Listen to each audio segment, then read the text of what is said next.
The auction house on station Kepler 442 was packed with buyers from different planets. They stood behind glass walls looking down at the stage where people were being sold. The air was thick and hard to breathe because so many different species needed different kinds of air to survive. It smelled bad, like sweat and metal and something else Jake could not name. Jake Morrison stood at the back of the room. He was human, which meant most aliens ignored him. Humans were new to space travel. They had only learned how to go faster than light 30 years ago. Most species thought humans were stupid and weak. Jake did not mind. Being ignored made his job easier. He watched as one person after another was brought onto the stage. Each one had a collar around their neck. Each one was being sold to pay off debts or because they had been captured in wars. The auctioneer was a tall creature with copper-colored scales. He spoke in his own language, but a machine translated his words into dozens of other languages at the same time. Every person who came on stage got bids right away. Mining companies needed workers. Merchants needed servants for their homes. Station managers needed people to fix things and clean. The auction moved fast. Buy, sell, move on to the next one. Then she walked onto the stage. The girl was short, maybe 5 feet tall. Her skin was silver blue and seemed to shine under the bright lights. Her hair was black with purple streaks running through it. It hung down past her shoulders, wild and messy. But her eyes were what made people stare. They were bright amber like fire, and they were full of hate. She looked at the crowd like she wanted to kill every single one of them. She wore old clothes that were torn in places. Her feet were bare. The collar around her neck had lights on it that blinked red. She stood very still, her back straight, her hands in fists. She did not look scared. She looked angry. The crowd moved back a little. Jake knew what she was. Kalori. Her people came from a planet far away where gravity was much stronger than Earth. That made them very strong even though they were small. But their planet had been destroyed 15 years ago by the Krellian Empire. Most Kalori had died. The ones who survived were damaged, angry, impossible to control. The auctioneer looked uncomfortable. He tapped his claws on the podium and cleared his throat.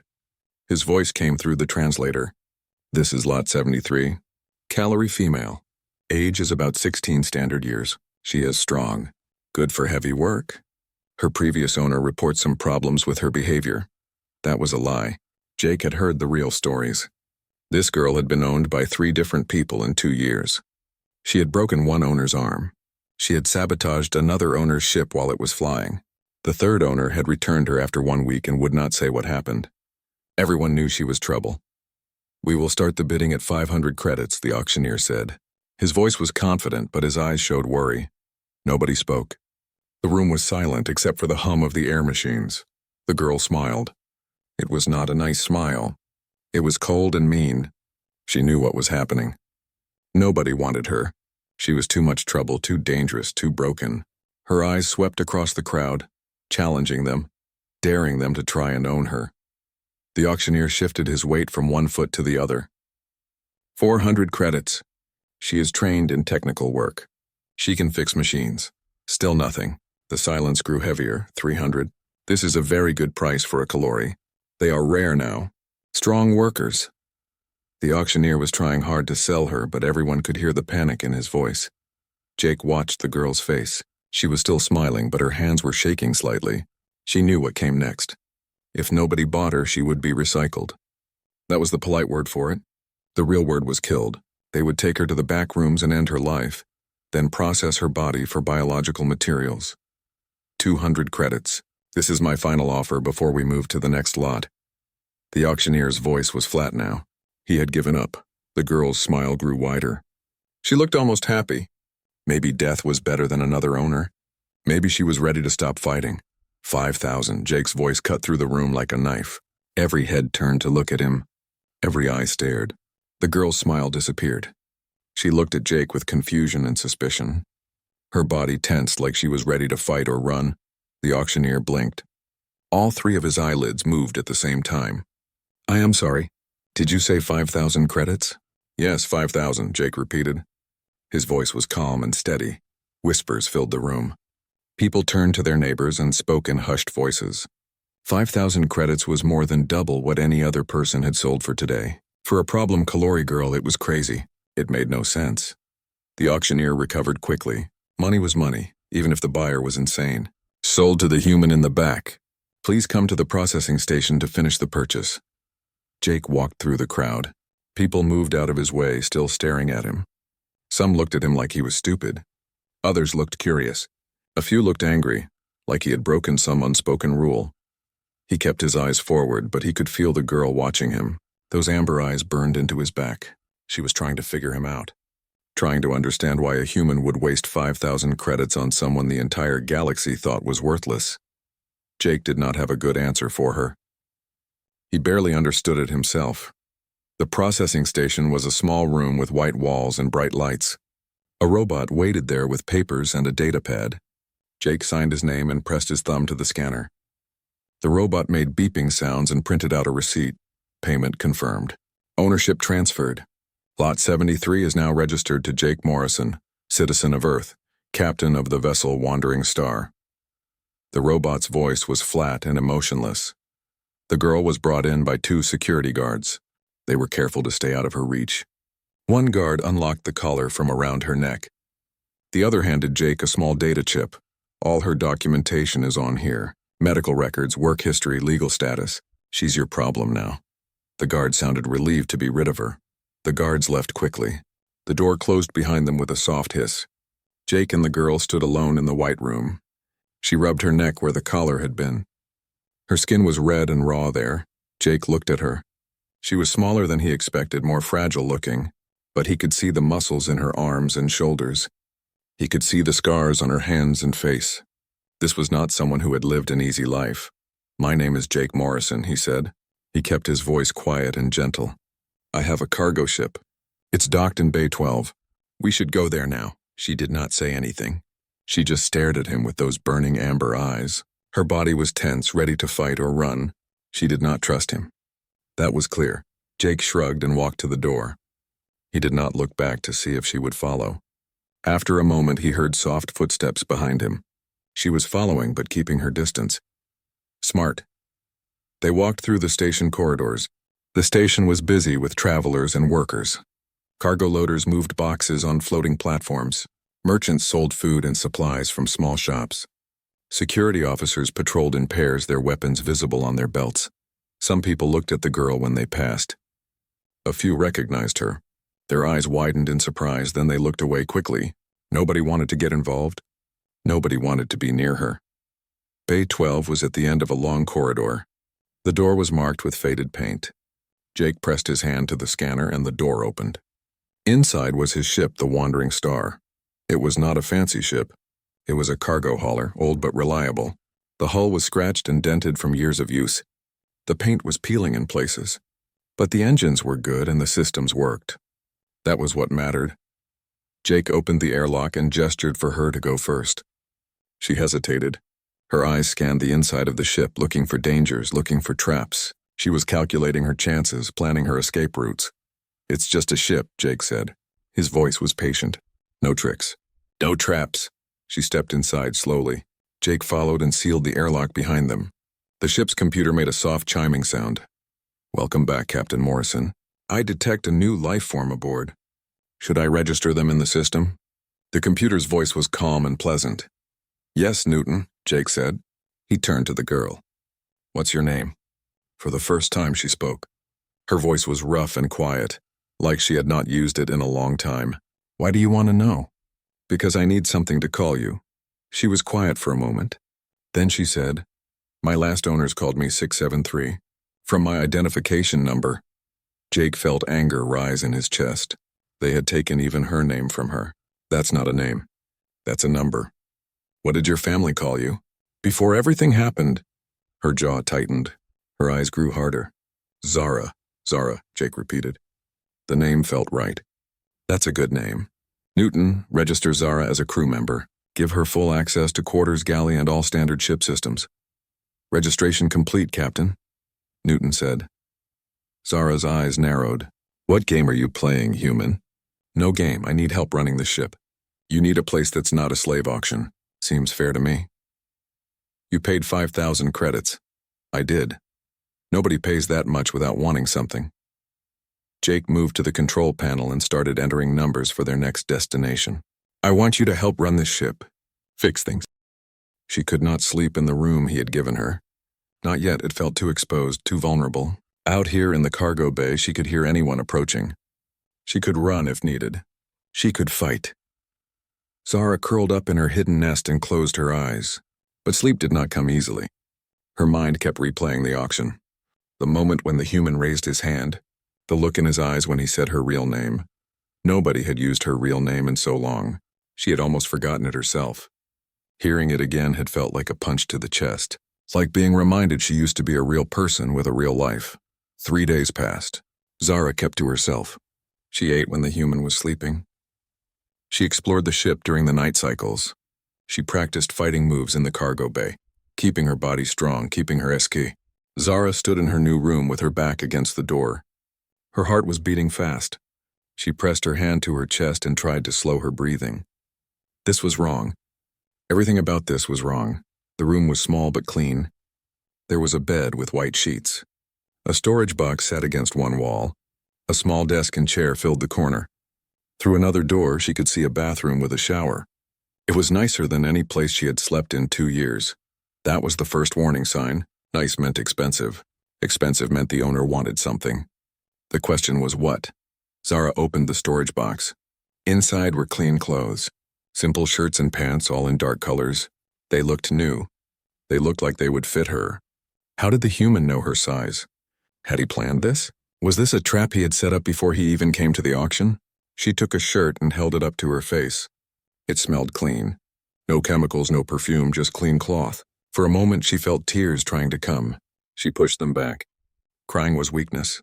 Weakness got you killed. Her old clothes were filthy. She had worn them for weeks. They were torn and stained. She smelled bad. She knew she did. But taking a shower meant being vulnerable. It meant trusting that the human would not hurt her while she was naked and defenseless. Zara checked the door. It had a lock on the inside. That was good. She could lock herself in, but locks could be overridden. The human owned the ship. He could open any door he wanted. She thought about his face when he looked at her.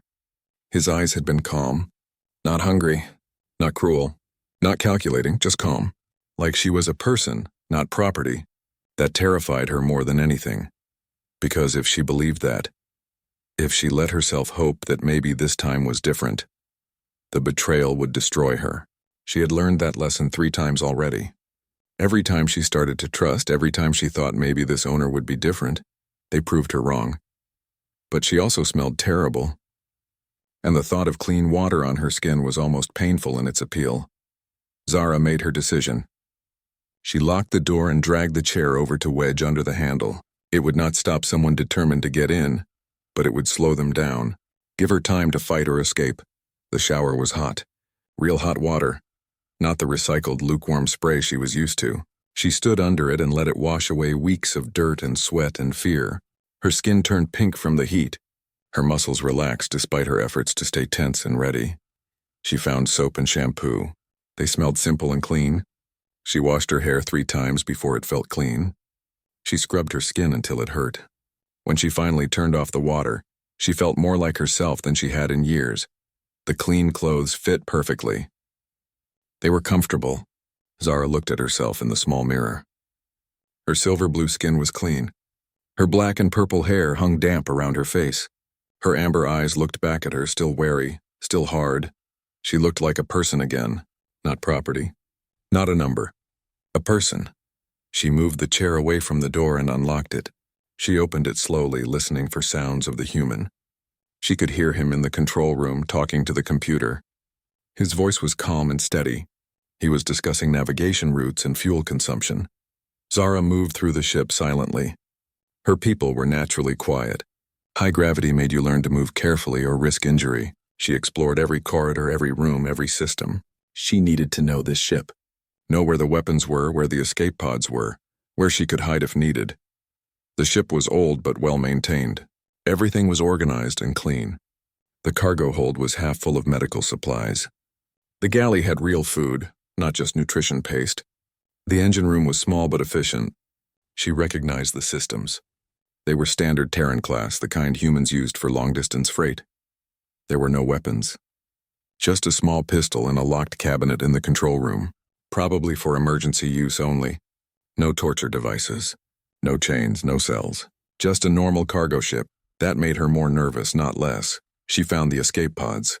There were two, one on each side of the ship. She memorized how to open them, how to launch them. If she needed to run, she would be ready. Her stomach growled. She had not eaten since yesterday. Maybe longer. Time blurred together when you were waiting to be sold or killed. Zara made her way to the galley. The galley was small. A table with 2 chairs. A food preparation unit. Storage cabinets. She opened them and found them well stocked. Rice, beans, dried meat, fruit, vegetables. Real food that needed to be cooked, not just rehydrated. She made herself a simple meal. Rice and beans heated in the food unit. It smelled good. Her mouth watered. She sat at the table and ate slowly, forcing herself not to rush. Eating too fast after going hungry made you sick. She had learned that the hard way. The food was good. Better than good. It was real and warm and filling. She closed her eyes and tried not to think about the last time she had eaten a real meal. With her mother and brother in their home before the bombs fell, she pushed the memory away. Remembering hurt too much. When she finished eating, she cleaned her dishes. Old habits.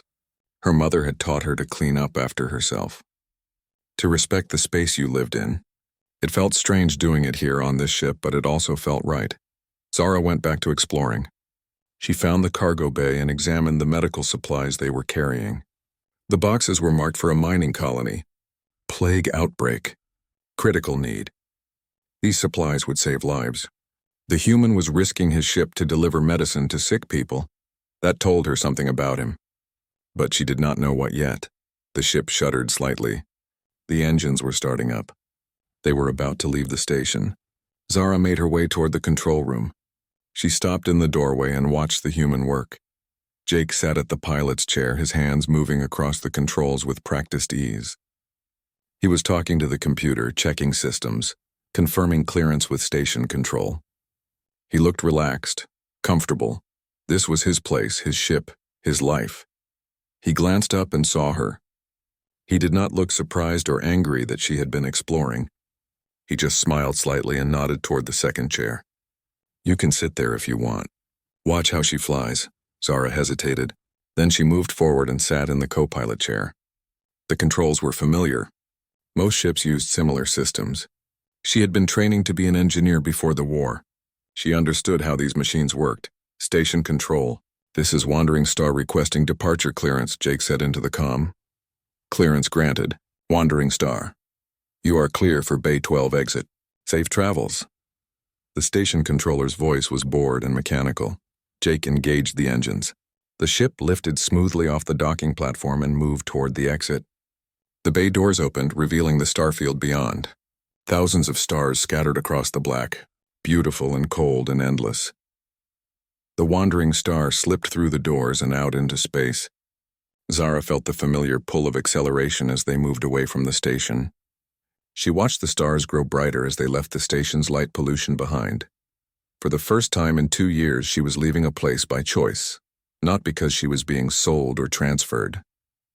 The feeling was strange, almost frightening. She did not know what to do with it. Jake set the navigation system and leaned back in his chair. He looked tired. There were dark circles under his eyes. He had probably been traveling for days to reach the station, to reach the auction, to buy her. Newton will handle the flying for the next few hours, he said. We're headed for the Helix Nebula. Should take about 4 days.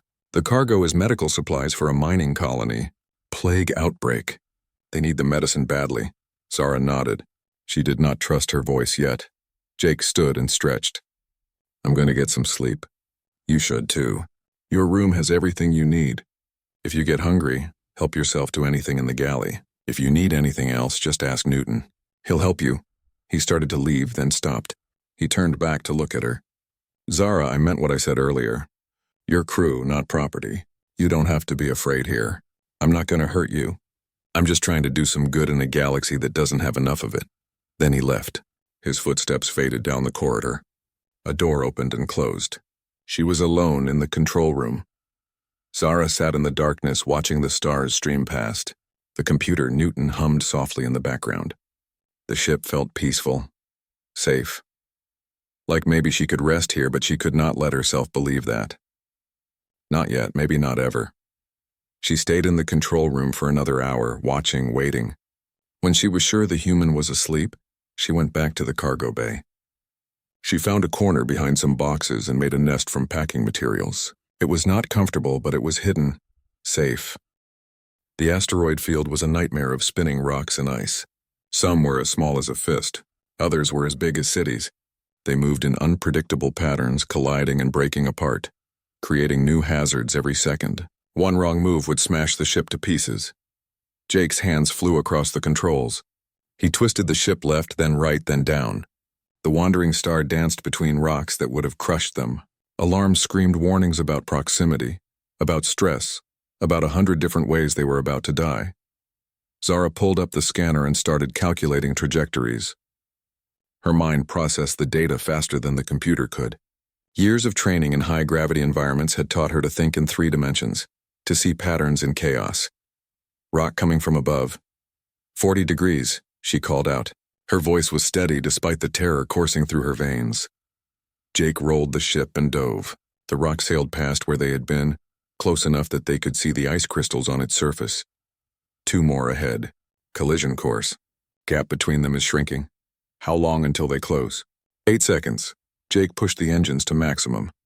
The ship shook violently. The gap ahead was narrowing fast. 6 seconds. 5. 4. Metal screamed as they scraped past one rock. 3. 2. They shot through the gap with less than a meter of clearance on each side. Behind them, the 2 rocks smashed together with silent violence, spinning away in new directions. They worked together without thinking about it. Zara called out obstacles. Jake piloted around them. She calculated courses. He executed them. They moved as one. Their actions synchronized like they had been doing this for years instead of minutes. The pirate ship tried to follow, but it was bigger, less maneuverable. It had to slow down, had to take safer routes. Within 3 minutes, they had lost sight of it on the scanner, but they were not safe yet. The asteroid field stretched for light hours in every direction. The emergency thrusters were burning out. Warning lights showed critical stress on the hull. One more major impact and they would break apart. There, Zara pointed at the scanner. Clear corridor. If we can reach it, we can cut the thrusters and coast through. Jake saw it. A narrow pathway between the densest clusters of rocks. It would take perfect timing and even more perfect piloting. How narrow? 50 meters wider than the ship. No room for error. That's a terrible idea. Better than definitely exploding when the thrusters fail. Jake almost smiled. She had used his own logic against him. Hold on. He lined up the approach. The corridor was coming fast. Zara called out micro-adjustments, tiny corrections that kept them perfectly centered. Jake's hands were steady on the controls despite the sweat running down his face. They entered the corridor at full speed. Rocks flashed past on both sides so close Zara could see the patterns on their surfaces. The ship shook. Metal groaned. But Jake kept them centered, kept them moving, kept them alive. 10 seconds, 20, 30. The corridor felt endless. Every moment they expected to hit something, to feel the ship break apart around them. Then they were through. Clear space opened up ahead. Jake cut the emergency thrusters. The ship coasted forward, shaking but intact. Behind them, the asteroid field continued its deadly dance, but they were safe now. They had made it. For a long moment, neither of them spoke. They just sat there, breathing hard, coming down from the adrenaline rush. The control room was quiet except for the hum of the engines and the beeping of systems running diagnostics. Then Jake started laughing. It was not the laugh of someone losing their mind. It was relief, pure and simple. The laugh of someone who had just survived something impossible. Zara looked at him like he was crazy. Then, despite herself, she started laughing too. It felt strange. She had not laughed in so long. The sound was rusty and uncertain, but it was real. That was insane, Jake said when he could breathe again. Completely insane, Zara agreed. Jake looked at her with genuine admiration. You saved the ship. That thruster work was incredible. And your navigation through the field, I've never seen anything like it.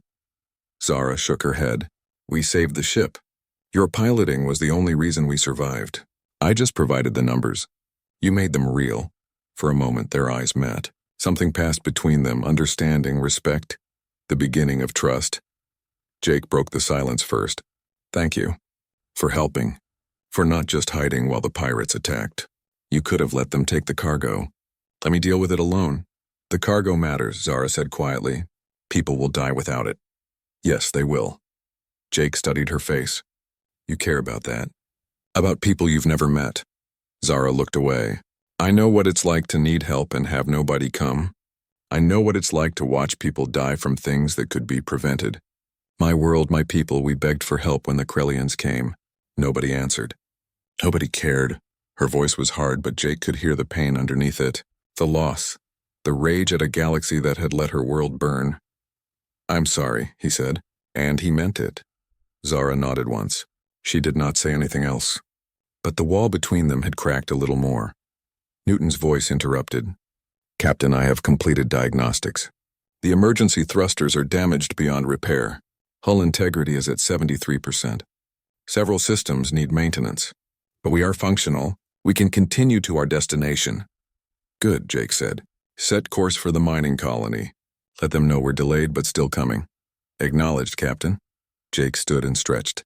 His muscles ached from the tension. His hands hurt from gripping the controls. But he felt good. Tired, but good. I'm going to check the hull damage. Want to help? Zara hesitated. Then she nodded. Yes. They worked together for the next several hours, checking systems, patching minor damage, making sure the ship would hold together until they reached the colony. They worked in comfortable silence, passing tools, pointing out problems, solving them together. It felt natural, like they had been doing this for years. Zara found herself relaxing just a little. Her guard was still up, but not as high. She was starting to see that maybe Jake meant what he said. Maybe he really did just want help running his ship. Maybe he was not like her other owners. When they finished, Jake made food. Real food cooked in the galley. Rice and vegetables and some kind of meat. It smelled good. Zara's stomach growled. Come on, Jake said. Eat with me. We earned it. Zara sat at the small table. Jake put a plate in front of her. It was piled high with food.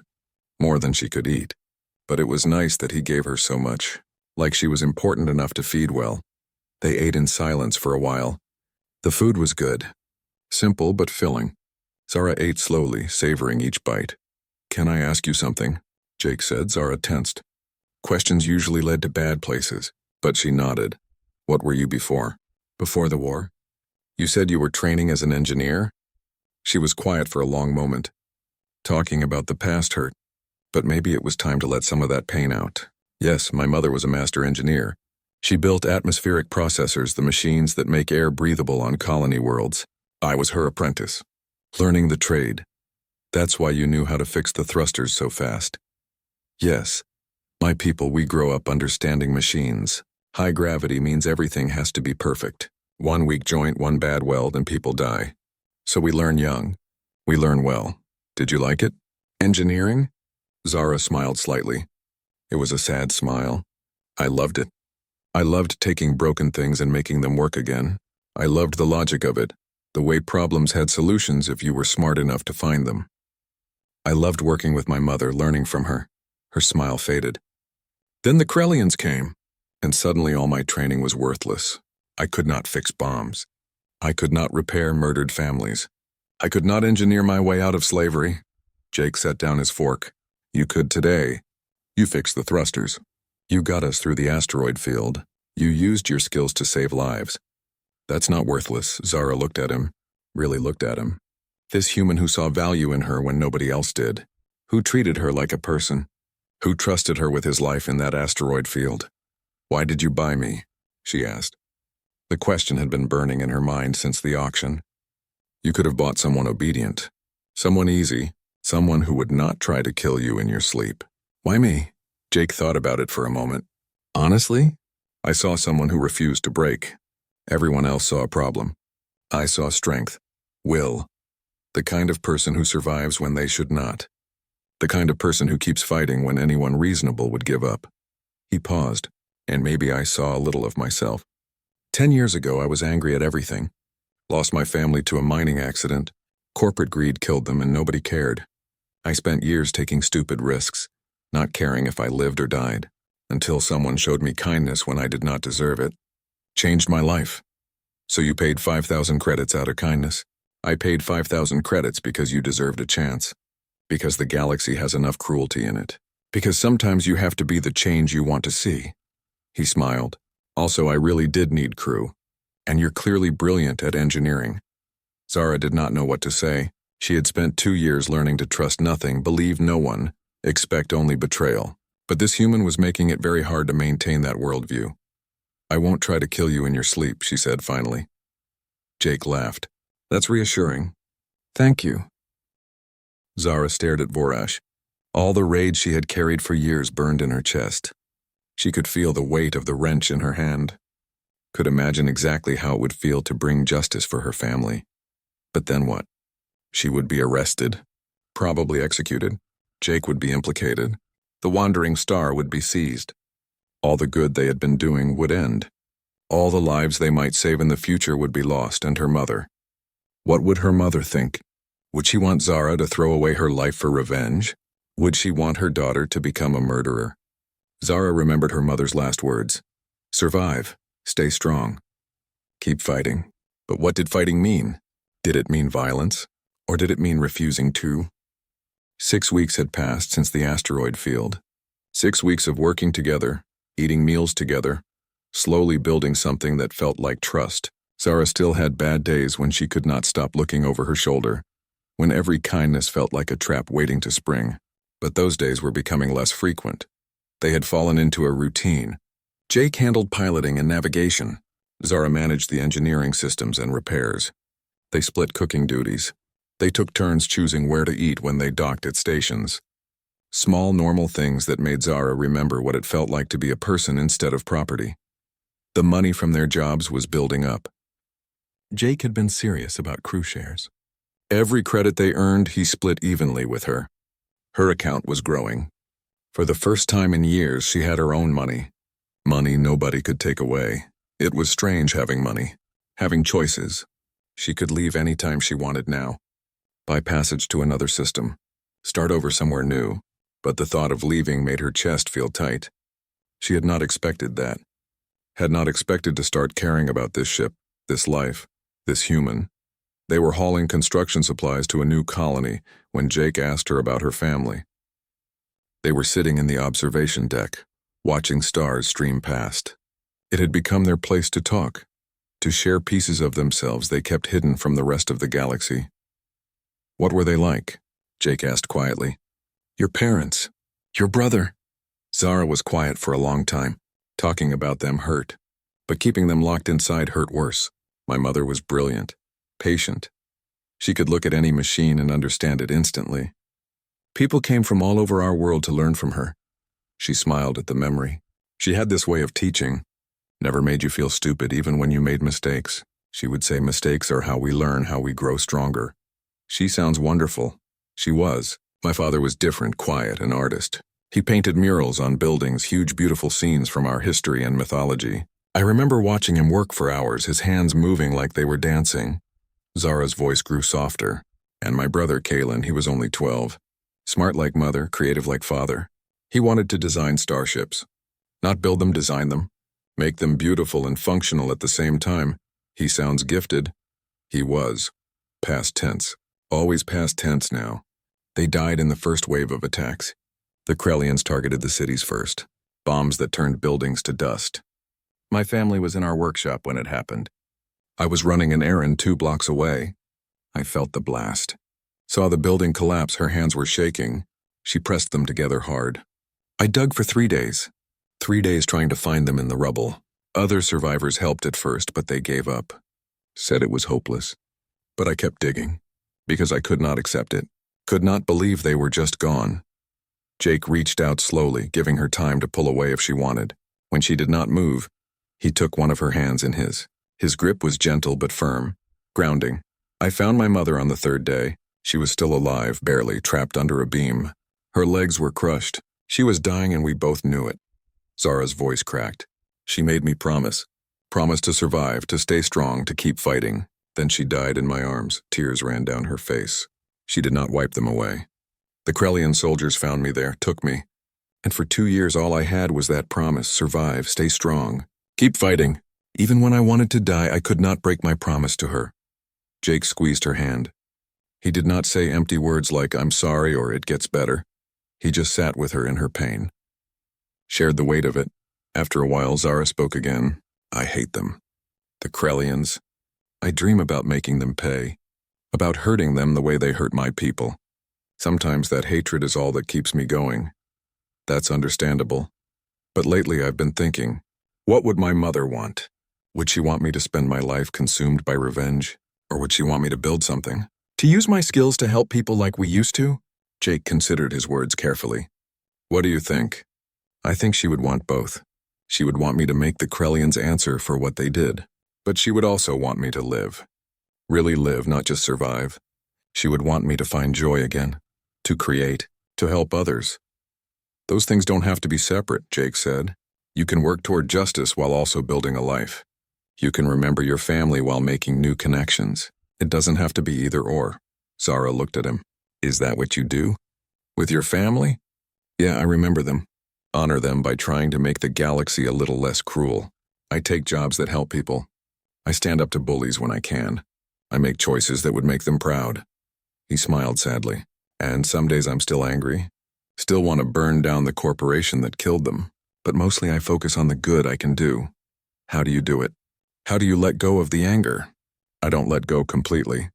The anger is still there, but I've learned to use it as fuel instead of letting it consume me. I get angry, then I channel that energy into helping someone, into making a difference." They sat in silence for a while longer. Then Newton's voice interrupted. "Captain, we are receiving a distress signal. Passenger liner reporting engine failure. They are drifting into a solar radiation zone. 347 people on board." Jake was already moving toward the control room. Zara followed. They pulled up the data together. The liner had maybe 6 hours before the radiation cooked everyone aboard. "We're the closest ship," Jake said. "But if we help them, we'll miss our delivery window. The colony is paying extra for on-time delivery." Zara looked at the numbers. 347 people, families, children, people who would die if nobody helped them. The colony can wait a few extra days. Those people can't wait 6 hours, Jake smiled. "My thoughts exactly. Newton, set course for the liner. Tell them we're coming." The rescue took 12 hours of intense work. The liner's engines had suffered a complete failure. Jake and Zara worked together to rig a towing system using the Wandering Star's engines. It was dangerous. One wrong move and both ships could be destroyed. But they did it carefully, methodically, using their combined skills to solve problems as they arose. Zara created a temporary power system for the liner, giving them enough energy to run life support while they were being towed. Jake plotted a course that got them out of the radiation zone with minutes to spare. When rescue ships finally arrived to take over, both of them were exhausted. The liner's captain thanked them personally, told them they had saved 347 lives, transferred a large salvage fee to their account. The money was good, more than enough to cover their late delivery penalty. But that was not why they had done it. As they jumped to hyperspace toward their delayed delivery, Zara sat in the co-pilot chair feeling something she had not felt in years. Pride. Not the angry pride of survival, but the warm pride of doing something good, of using her skills to save lives instead of just staying alive. "Thank you," she said to Jake. "For what?" "For showing me this. For reminding me that I can be more than just angry, that I can build something instead of just destroying." Jake shook his head. "You did that yourself. I just gave you a safe place to remember who you were, who you still are." Over the following weeks, they took on more jobs. Some paid well, some barely covered expenses. But Jake chose each one carefully, making sure they were helping people who needed it. And Zara found herself caring about the work, about the people they helped, about making a difference. They rescued miners trapped in a collapsed tunnel, delivered food to a station hit by supply chain failures, evacuated a research facility before a solar flare destroyed it. Each mission brought them closer together. Each one reminded Zara why her mother had made her promise to survive. It was during a supply run to a frontier station that everything changed. They were waiting for their cargo to be loaded when Zara saw him, a Krellian officer in full military uniform, inspecting shipments at the docking bay. Commander Vorash. She would never forget his face. Never forget watching him give the order that killed her family. He was older now, More decorations on his uniform, but it was definitely him. Her hand moved to her tool belt, fingers closing around a heavy wrench. She could do it. Walk up behind him. One swing to the head. Make him pay for what he had done. For her mother, her father, her brother, for her entire world. Jake's hand touched her shoulder gently. Zara? That's him, she whispered. Her voice shook with rage. Commander Vorash.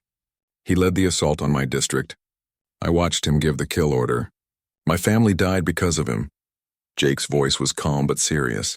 What do you want to do? The question was important. He was not telling her what to do. He was asking, giving her the choice, respecting her enough to let her decide.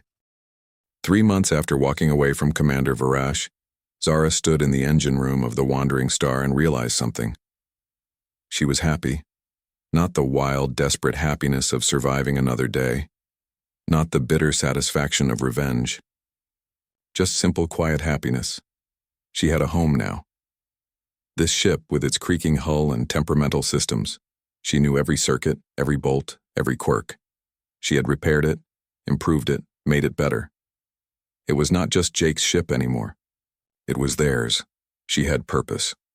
Every job they took helped someone. Delivered medicine, rescued stranded travelers, transported critical supplies. They were not just surviving. They were making a difference. Small differences, but real ones. And she had Jake, not as an owner or employer, as a partner, a friend, maybe something more, though neither of them had said it out loud yet. But she could see it in the way he smiled when she entered a room, in the way he always made sure she got the last cookie, in the way he listened when she talked about her family. They were heading to a trade station when Newton alerted them to a new message. It was marked urgent. From the Galactic Transit Authority, official business. Jake opened it on the main screen. It was a commendation. For their rescue of the Celestial Dream 3 months ago. The message praised their bravery and skill. It came with an official citation and a substantial cash reward. But more than that, it came with an offer. The Transit Authority wanted to hire them as emergency rescue contractors. They would be on call for crisis situations. The pay was excellent. The work was meaningful. It was exactly the kind of job they had been doing anyway. But now it would be official. Jake looked at Zara. What do you think? She read through the contract carefully. It was fair. Good money, reasonable hours, full support from Transit Authority resources. And most importantly, it meant helping people, saving lives, making the kind of difference her mother would have been proud of. I think we should do it, she said. This is what we're good at, and it's important work. Jake smiled. Then we'll do it. Partners? He held out his hand. Zara took it. They shook on it like equals, like the partners they had become. Partners, she agreed. Over the following weeks, they took their first official rescue contracts. They pulled a mining crew from a collapsed tunnel on a remote asteroid. They evacuated a research station before a meteor storm destroyed it. They towed a damaged freighter to safety before its reactor melted down. Each mission was dangerous. Each one tested their skills. But they worked together seamlessly now. Jake trusted Zara completely. She trusted him the same way. They had become a team. The kind of team that could handle anything the galaxy threw at them. Between missions, they upgraded the ship. Zara designed and installed better shields. Jake added improved navigation systems. They reinforced the hull, upgraded the weapons, improved the engines. The Wandering Star was no longer just a cargo hauler. She was a rescue ship, purpose-built and proud. One night after a particularly exhausting rescue, they sat in their usual spot in the observation deck. The stars were beautiful, endless, full of possibility. Do you ever think about that day? Zara asked. The auction? Jake nodded. Sometimes. I remember thinking I was crazy. 5,000 credits for someone everyone said was trouble. Best 5,000 credits you ever spent? He looked at her seriously. Honestly? Best decision I ever made. Period. Not because of the money or the skills. Because of you. Because you make me want to be better. Because you remind me every day why this work matters. Zara felt warmth spread through her chest. You changed my life, Jake. Literally saved it. But more than that, you gave me back my humanity. You showed me I could be more than just a survivor, that I could live again. You did that yourself. No, we did it together. You gave me space to heal, safety to grow, trust when I had none. And now look at us. We're a team. A real team. Jake reached out and took her hand. This time it was not for comfort or support. It was something more, something deeper. Is that all we are? A team? Zara's heart beat faster. She had wondered about this, thought about it late at night, but she had been afraid to hope, afraid to risk the partnership they had built. What else could we be? I don't know. Family? Friends? Something more? He squeezed her hand gently. I know you've been hurt. I know trust is hard. But I want you to know, I care about you. Not as crew, not as a partner in business. As you. Just you. Zara felt tears prick her eyes. Good tears this time. Happy tears. I care about you too. More than I thought I could care about anyone again. You're not just my partner, Jake. You're my home. The first real home I've had since I lost everything. They sat close together, hands intertwined, watching stars stream past. They did not need to say more. The understanding was there. They had time to figure out what they meant to each other. Time to build something real and lasting. The future was unknown. There would be more rescues, more dangers, more challenges. But they would face them together, as partners, as friends, as whatever they decided to become.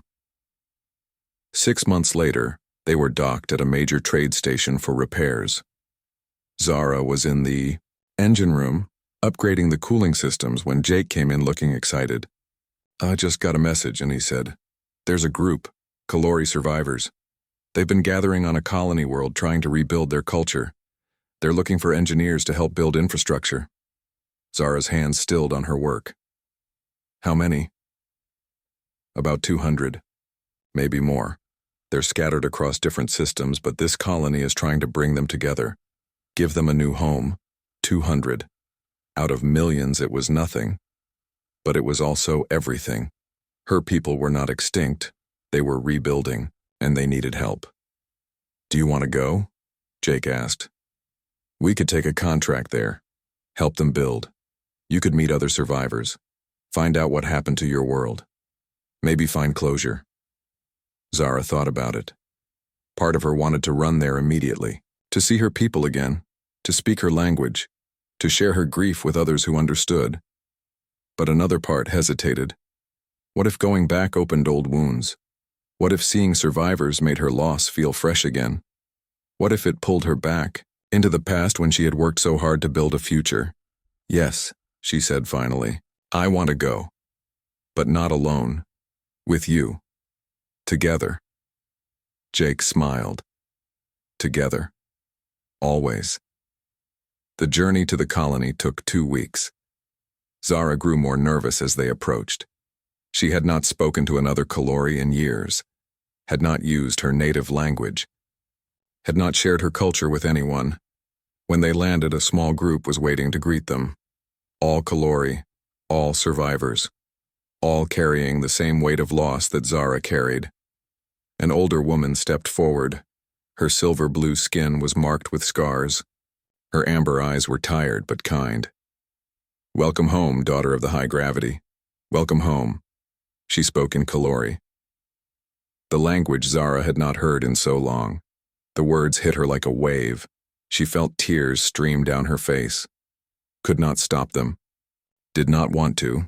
Jake stood beside her, his hand on her shoulder, supporting her, letting her have this moment. The older woman smiled. I am Elder Senna.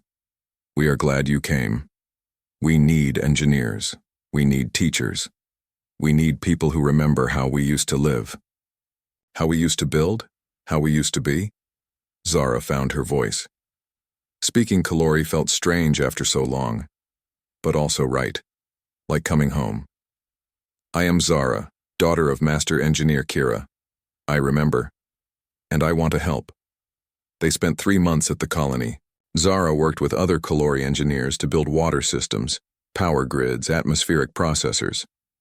She taught young survivors the skills her mother had taught her. She shared stories of their world, keeping the memory alive. Jake helped too. He coordinated supply deliveries, worked on construction projects, made friends with the survivors. The Kalori were grateful for his help. But more than that, they were grateful for the way he treated Zara. With respect. With love. Like she was precious. One evening, Elder Senna pulled Zara aside. They stood on a hill overlooking the colony. New buildings rose against the sunset. Gardens grew in carefully tended soil. Children played in the streets, their laughter carrying on the wind. Your mother would be proud, Senna said. You survived. But more than that, you learned to live. You found love. You help others. You carry our culture forward while building something new. Zara wiped away tears. She cried easier now. It no longer felt like weakness. Just honesty. I miss them so much, my mother, my father, my brother. Sometimes I still wake up angry that they're gone. Anger is natural, healthy even in small doses, but you have not let it consume you. That is the hard part. That is the victory. I almost did. Almost let hatred destroy me. But Jake showed me another way. Showed me I could honor my family by helping others instead of just hurting enemies. Senna nodded. He is good for you. And you are good for him. I see the way you work together. The way you trust each other. That kind of partnership is rare. Precious. I love him, Zara said. It was the first time she had said it out loud. But it felt true. Right. I didn't think I could love anyone again after losing everything. But he showed me my heart was not broken, just hurt. And hurt things can heal. Have you told him? Not yet. But I will. When we leave here. When it's time. When their 3 months ended, the colony threw them a celebration. They had done good work. Built systems that would last, taught skills that would be passed on, made a real difference. Elder Senna gave Zara a gift, a small piece of metal from their home world. One of the few artifacts that had survived the bombardment. Keep this. Remember where you came from. But also remember where you're going. Zara held the metal carefully. It was warm in her hand, a connection to her past, a reminder of what she had lost and what she had found. She attached it to a chain and wore it around her neck, close to her heart. On their way back to the ship, Jake asked her if she was okay. If leaving the colony was hard. A little, Zara admitted. But this is not goodbye. We'll come back. Help more. Bring supplies. Stay connected. We? Jake smiled. We, if you want. If you'll have me as a permanent partner. Not just for business, for everything. Jake stopped walking. He turned to face her fully. Zara, I have wanted that since the day you fixed those thrusters and saved us from pirates. Maybe even before that. I would be honored to be your partner. In everything, forever. She kissed him then. Her first kiss in years. It was gentle and sweet and full of promise. When they pulled apart, both of them were smiling. I love you, she said. I should have said it sooner. But I love you. I love you too, Jake said. From the moment I saw you refuse to break, from that cold smile on the auction platform, I saw someone worth fighting for, worth believing in. They walked back to the ship hand in hand. The wandering star waited for them, ready for their next adventure. Their home. Their future. As they lifted off, Zara looked down at the colony, at her people rebuilding, at the future they were creating together. She thought about her mother's promise. Survive, stay strong, keep fighting. She had done all three. But she had also done more. She had learned to live, to love, to hope. She had found a new family in Jake. a new purpose in their rescue work, a new connection to her people at the colony. The Krellians had tried to destroy her, to break her, to reduce her to nothing. But they had failed. She was stronger now than she had ever been, not because she had survived, but because she had chosen to live fully despite everything they had taken from her. That was the greatest revenge. Not violence or hatred, but refusing to let them win, refusing to let trauma define her, building a life so full of love and purpose and meaning that their cruelty became just a small part of her story, instead of the whole thing. Jake squeezed her hand. "What are you thinking about?" "How lucky I am. How one human had the courage to raise his hand at an auction. How that single moment changed everything. You would have survived anyway. You're too strong not to. Maybe. But I wouldn't have lived. There's a difference. You showed me that difference." They jumped to hyperspace together. Stars stretched into lines of light around them. The galaxy was vast and full of both beauty and danger, but they would face it together, partners in every way that mattered. Behind them, the colony grew smaller until it disappeared. But it was not goodbye. They would return, again and again, bringing supplies, sharing skills, connecting survivors, helping rebuild what the Krellians had tried to destroy, and ahead of them lay endless possibilities. More rescues, more lives saved, more chances to make the galaxy a little better, together. Years later, people would ask Zara about the auction, about the moment when a human raised his hand and changed her fate. They would want to know how she felt in that moment, what she was thinking. She would tell them the truth, that she had been angry and scared and ready to die rather than belong to another owner, that she had looked at Jake and seen just another human who would eventually hurt her. But she would also tell them that she had been wrong, that this human had seen her when nobody else would, had valued her when the entire galaxy gave up, had given her not just freedom, but hope, not just survival, but a reason to live. And she would tell them that 5,000 credits was nothing compared to what Jake had really given her. A home, a purpose, a family, a future.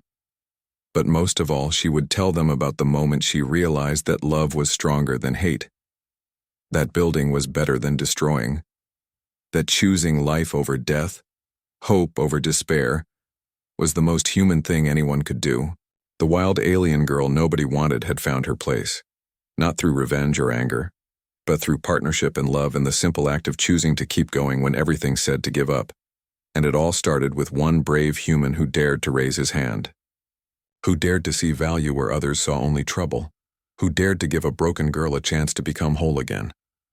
That was the real story, not about being saved, but about finding the courage to save yourself with the help of someone who believed you were worth saving, about becoming partners, becoming family, becoming home for each other in a galaxy that could be cold and cruel.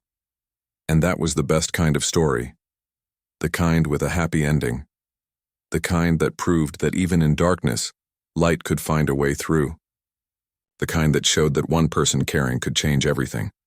Nobody had dared bid for the wild alien girl, until a human raised his hand and changed her fate forever.